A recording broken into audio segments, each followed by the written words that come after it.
This is the emotional and supernatural center of the first arc. This chapter reveals the truth of the night Malachi broke, not in a graphic or traumatic way, but in a spiritual horror tone that preserves dignity, focuses on emotional impact, and deepens the mythology of the creature. Chapter 5, The Night of the Breaking.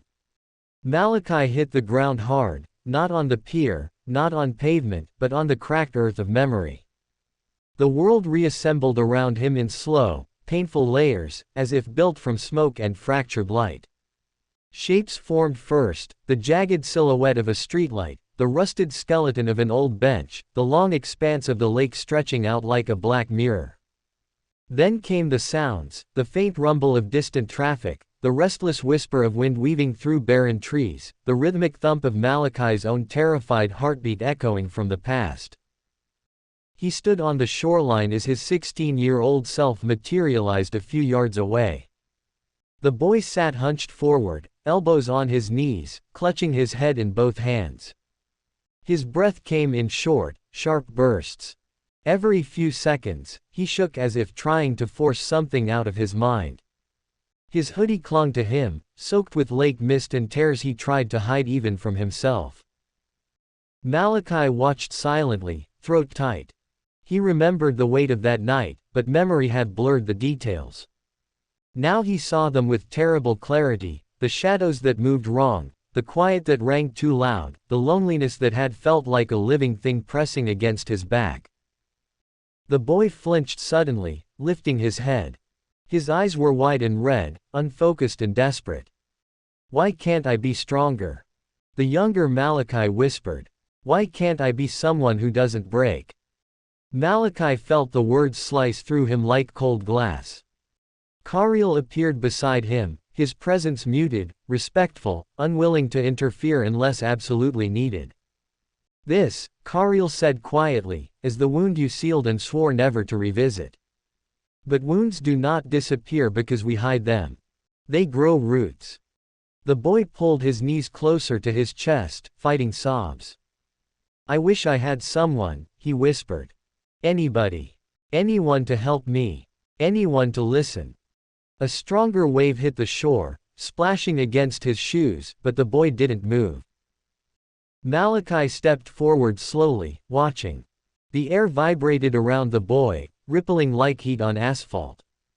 Something was pulling at him from the inside: grief, rage, helplessness, twisting together in a way that felt alive.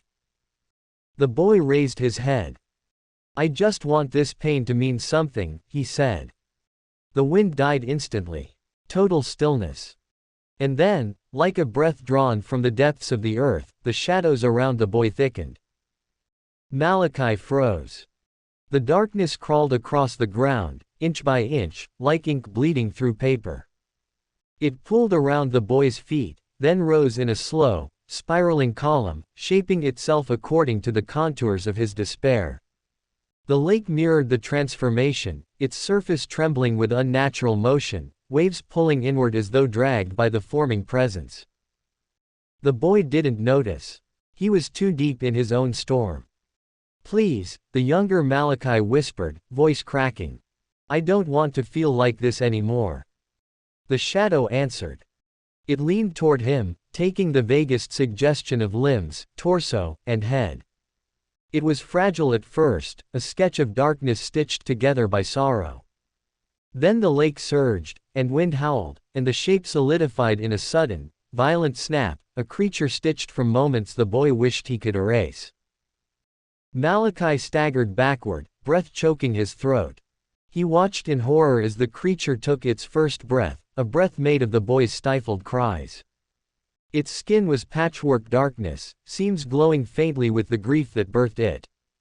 Its face was a tangled collage of versions of Malachi: angry, hurt, abandoned, frightened, all fused into one shifting mask. The creature reached toward the boy with a trembling, newly formed hand. And the boy looked up. Their gazes met, young Malachi and the thing made from his pain. The boy gasped, scrambling backward, terror flooding his face. What is that?" The creature tilted its head, just as it had in the present, just as it always would. It repeated the boy's earlier words in a soft, broken voice. I just want this pain to mean something. The boy screamed. Kariel stepped forward, raising his hand. This is the moment, he said urgently. This is when you turned away from the part of yourself that needed compassion. The creature grew because the boy inside you was left alone in his fear. Malachi's heart pounded. He was a kid, he whispered. He didn't know what to do. And neither did you, Kariel said softly.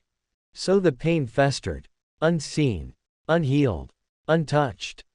The scene blurred as Malachi moved toward his younger self, kneeling beside the boy even though the memory couldn't truly see him.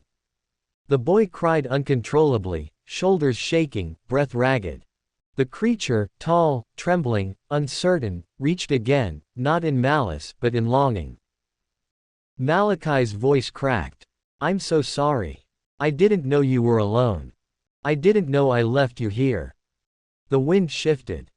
The boy didn't hear him. But the creature did. It turned. Slowly. Shakily.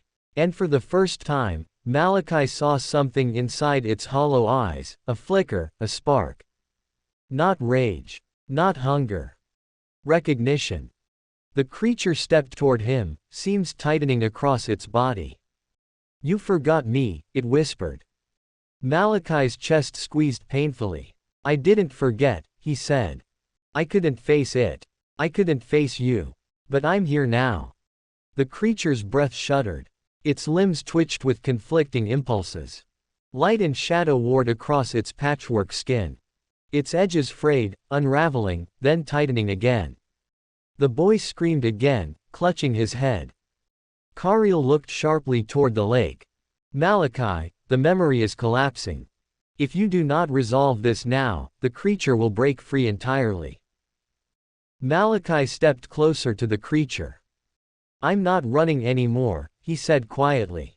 Not from the past. Not from you. If you were born from my pain, then you were born needing something from me. The creature's voice shook.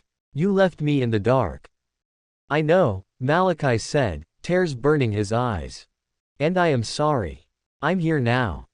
He reached out slowly. The creature reached back, its stitched hand trembling violently. Their fingertips touched. The sky exploded in light. The lake roared like thunder. The world shattered. And Malachi felt something ancient and enormous pull him upward, tearing him out of the memory with a force like a riptide made of stars.